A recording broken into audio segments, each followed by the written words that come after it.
am with a man who I feel like my child isn't safe with. He has guns. She's not safe. He's abusive to me. He's bruised my body. He's belittled me. I've been afraid.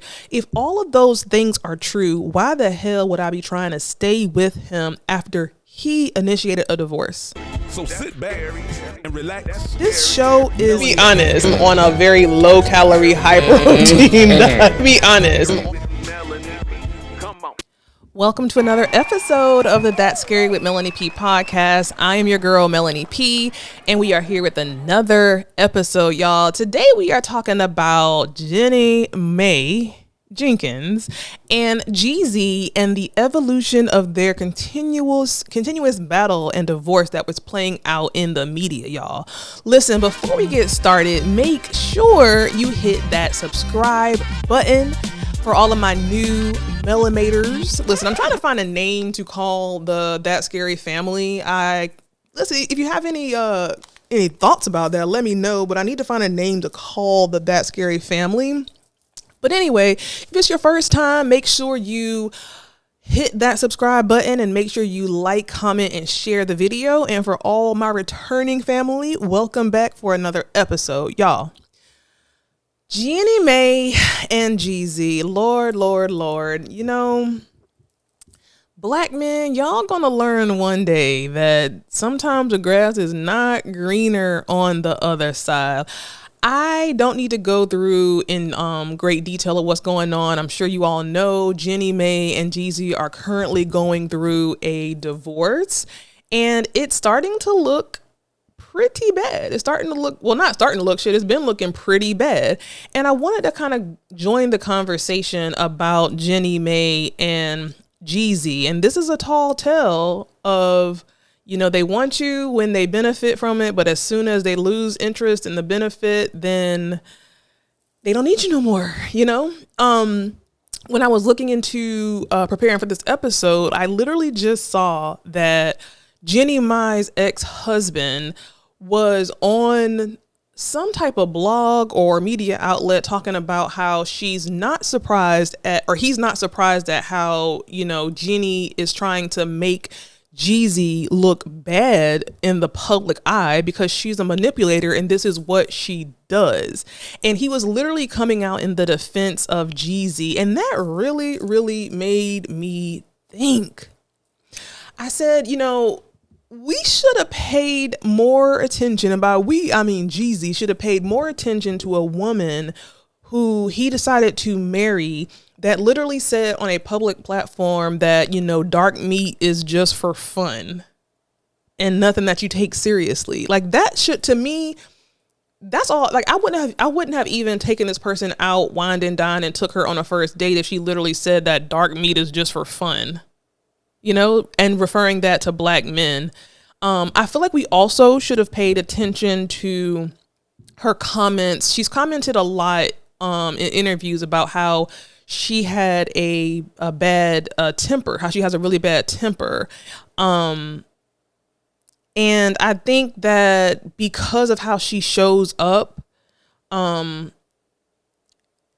having a bad temper and her possibly being the person who is, you know, a manipulator and the person who is kind of set Jeezy up, that kind of doesn't come to the forefront because, you know, of how she appears, how she shows up in the world. You know, you have this black man gangster rapper who is successful, who has, you know, a couple of different children by different women. And then you have the Asian white lady, you know what I'm saying, kind of playing a Karen role now and saying how she's scared of Jeezy and how he's did all this abuse to her. And it's just like, where was all of that when y'all was, you know, posting up on social media and you was trying to get back with him even after he filed for divorce? You know, this is a case of, I would not be with you if you didn't have money. And I just don't understand why some of our men continuously put themselves in a position to be with someone who if they did not have status, if they did not have money, you know damn well this person would not be with you. And I don't understand that. And I feel like it goes back I just did an episode about colorism and all this stuff, and I feel like it goes back to just the brainwashing of, brown people, thinking that, certain things are prizes, and, once you hit a certain status, it opens up the doors to all these other options, as far as building a family with. And I would never want to be with someone who only wanted to be with me because I had money. Like, to me, that just doesn't make sense at all. She kind of did the same thing to her husband. As soon as her and Freddie started going through her divorce, I remember there was a clip on her old show, The Real. She was constantly crying about her divorce and saying that if she knew what she knew now, she would have never gotten married to this person, and almost trying to paint Freddie, her ex-husband, in this really, really bad light. And Freddie and his new wife, came out in his defense and was like, girl, you're really crying victim here, and you are not innocent in this situation. And the common denominator is Jeannie Mai. The common denominator is Jeezy Mai. Now, when we start talking about the custody of Jenny and Jeezy's child, that's where this shit gets really bad, and it gets really, really sticky. And it almost seems like a just blatant setup and a blatant lie on Jeannie's behalf. Because here's the thing. I stand with women who are victims of an abusive relationship and, all of that PC bullshit we got to say. But at the end of the day, if I am with a man who I feel like my child isn't safe with, he has guns, she's not safe, he's abusive to me, he's bruised my body, he's belittled me, I've been afraid. If all of those things are true, why the hell would I be trying to stay with him after he initiated a divorce? Like, the math is not mathing. It's like now she sees that she cannot get this man back, so she is building her case. And you have to think about it. She has pictures, she has dates, she has time, she has all these things. So this has always been her, plan B. Because where the hell are these pictures and all these things come from? Like, they have been together for 2+ years, and she has done nothing but sing his praises. She posted this little thirst trap of her and her daughter praying for Jeezy and, pushing his new book and all these things. If he's such a bad person, why are you on there praying with your daughter and pushing his book? Like, that's what I hate. And I feel like, damn, Jeezy, you kind of brought this shit on yourself a little bit, because, again, some of the comments that she made about black people and black men before they got together, to me, it was a red flag and should have been a big ass sign to any, minority man or black man that she was going to get with. She said that Jeezy was aggressive and violent and had rage issues during their marriage, and he behaved like an animal and hit her in the face. These are her words. Now, I gotta repeat that. Jeezy was aggressive, violent, and had rage issues during their marriage, and he behaved like an animal and hit her in the face. Jeezy held her against her will in a vehicle. Jeezy choked her from behind in the Ritz-Carlton. During the UNCF event, Jeezy was enraged that he didn't know where she was when she went to the bathroom, and he assaulted her. He has alcohol issues. All these things that she is now alleging about Jeezy. Why were you trying to get back with him? She got pictures of these guns laying around, and it's just like, girl, like, where them pictures come from? Like, that means that while you were with him and y'all were happily together, you was taking pictures of, like, the surroundings just in case. And that's really messed up. And I hope that this is a tall tale to other, men who are dating these women who look nothing like them or their mothers, as to what this shit is really given. It's really given, I'm using you because I look at you as just a come up. Period, point blank. And honestly, I guess Jeezy had to go through this, and I feel like he had to be the example for other men, hopefully, to see how this shit work. It's crazy to me. Like, it is really, really crazy to me. Now, one of the things that I found very interesting is that someone reported that Jeannie's mom did the same thing to her dad, and Jeannie Mai did this to Freddie.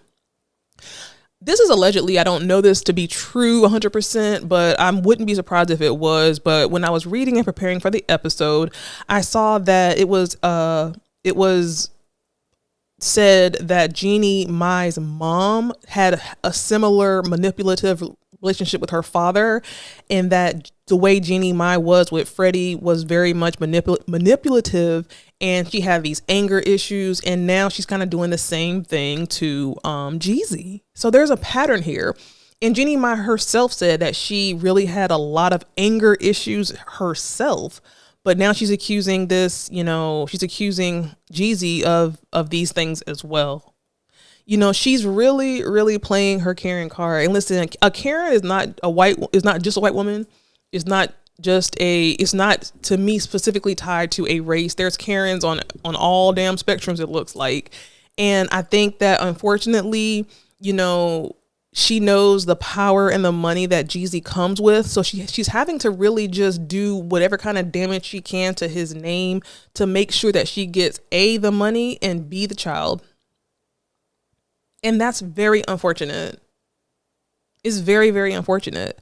To me, the thing that sticks out here is, if you were so afraid of this man, and if he was as abusive as you allege him to be, why were you fighting to stay in the marriage? Why were you saying that you were blindsided of his divorce and trying to get back with him? Literally after he filed for divorce, that's when she posted the video of her and her little baby, Coco, which is so cute, on there praying for her dad and pushing his new book. Even this was after he had filed for divorce. And if it was so bad, why didn't she file for divorce? Like, to me, it's not adding up. And at the end of the day, if the things that she's saying is true, which I don't believe they are, then again, she's a victim, and I wish her the best. And I hope that I hope he gets what he deserves if he did these things. I just don't think he did. This allegation of, physical abuse is just so detrimental to this black man, and it's just very sad. Someone had said about 2 weeks ago that they thought that Jeannie Mai and Jeezy were going to work it out, and that they were in the process of working it out. But I don't think that's true, because things have gotten too ugly and there's been too many accusations. We heard back when this was first coming out that Jeezy was very frustrated because Jeannie Mai was trying to have her family around all the time and living with them and all these things. And for some reason in my psychic spirit, I believe it. In my psychic spirit, I believe that in this situation, Jeannie Mai is really giving Karen energy. She's manipulating the situation, and I just don't believe her. I'm sorry, I just don't. Listen, let me know your thoughts below. What are your thoughts on the Jeannie Mai Jeezy divorce? They got us all in a group chat, child, with all the ups and the downs. I love the fact that, I feel like I haven't heard Jeezy really say anything other than very blanketed statements about how these things are false allegations. So I like that. I like how he's handling it. He's letting his lawyers handle it. He's not saying anything negative about Jeannie Mai. He's not kind of throwing her under the bus. And I think he's doing the right thing, because anything that he does or says, he has to understand now that they're going to literally use that against him. So it's best for him to kind of lay low and just let his lawyers fight this fight, y'all. Listen, make sure that you hit that subscribe button, and I will see you in the next episode.